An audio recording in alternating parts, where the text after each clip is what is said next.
Whaatalo whātu telefola Radio Samoa le nei fo i tae au malo le soifua manuia, usimela whaafonga o talo le nei fo i asolulu.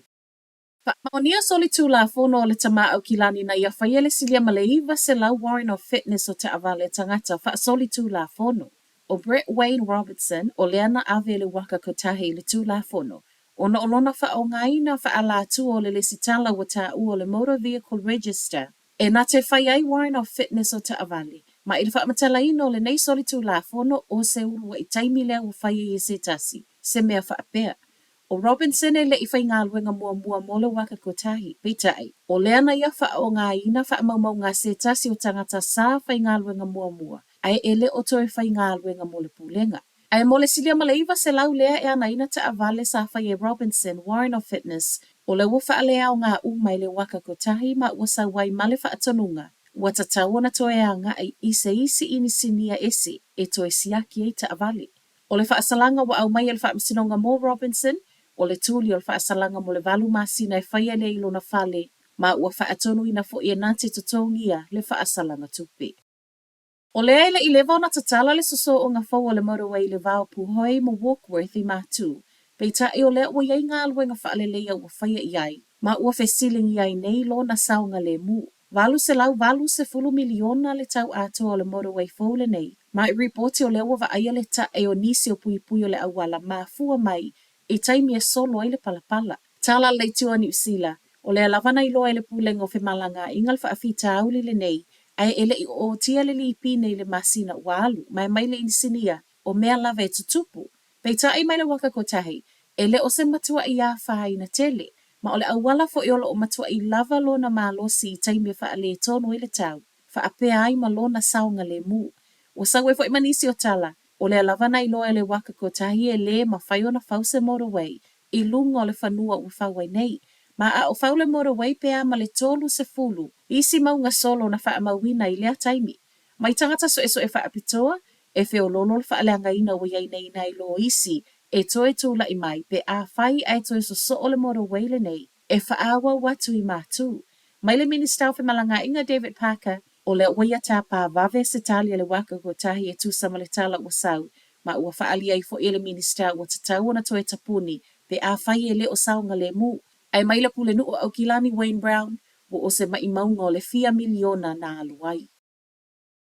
O le a wha malo sia tū la fono lo pui ai tala vo lo tūli wha asalanga, a toa ma le whaia o isi whale fau e lua. O ne swinga wha au popo i le lisi al pāle Mia Chris Hipkins i le nei vai aso, a o tau la i ai i soli ngā tū la fono lo tau la mua i tupulanga tala vau. I whale fau e lua o whailua mai al pāle Mia, e le ai se taimi o tā ua mai ai, po o a whea ta tau na fausia ma wha mai ai pau o lea, o lo mana na o e vave fau, ma o au kilani makala i estete leo lo tilo i ai. O whale fau fo i nei o le anu no foile ta i se fulu fitu, ma le se fulu walu tau sanga le mātutua, ma a whai fo i ai alu no fuai matala vau la iti, o le ai lava le whainga e tu ese ai. Ai isu ingo ta iala mo le pui o tala vau o lo i tutono no fuanga nei, o leo le awha au popo i le whainga o lo tu ese nei tala vau i taimi e tali tonu le au whainga aluenga. E ono i eise tūlanga la matia ono o fevesia inga, e pe ono moli mauina i tala vau na toe o i lungo taua lunga, ma wha leanga fale. E le ngata i lea, ai o le awha au popo tangata whainga aluenga, la tau te whaatala noa ina whanau tala vau e tu i TTI, le toe fo i lava e soli le tū la fono, i taimi e o mai ai i tua.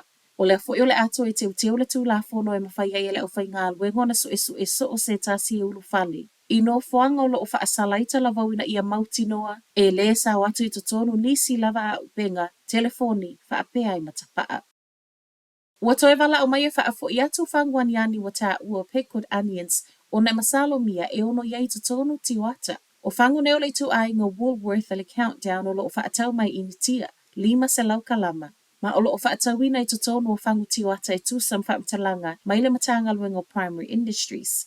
O whale o loa le super value, fresh choice, ma le countdown, le o lo o lato toi whaatau ina i totonu o le atunu, ma e whaatu a umale o ngā o whangu nei le whaai ungo le tausanga fau. Tu whaatasia talo tai au, e le ise tangata wa a fia i tūsam whaamauninga mai le matanga luenga, ma ua toi sa wele wala au, e le tatau o na tau mawhaina. Ma tala wha aiu, Se ia lele si tala e ave ai peo se whaia onga, ona ua palau vale I tamaiti a onga. Pe amale wha alima I le wha aono, ona palau vale le whaia onga ia he nare hutana, I nisi o tamaiti o lana vasenga, I lona ita tele I le tausanga lua fesfulwiva e tusama reporti, ale teaching council. O le masino mena amata ave yo naso malo loe wha asolo so esoenga, sa ia o mai le masino o ke topa o le tausanga lava lea wha amawai. Ele I whai ngōwhia fo iso e ngal pūlenga, ona ele fia tali mai hou tāna I taimi na whesilingi ai. I le whaai ungal wha misinonga na wha ato a wha ilo mai ana nafi tua, e matua I wha asa ma ele talia ina le tu ai ngā leo wha pia wha mtalanga na lafo il whaia onga. I whana wa onga, ma ona o lea, ele o fia tali mai fo I iso e o whaia, o lea wa o si e seilo na ingoa maile le sitala, o I o se whaia onga I totonu a New Zealand. Tala na ole nei tai au, manuia le aso.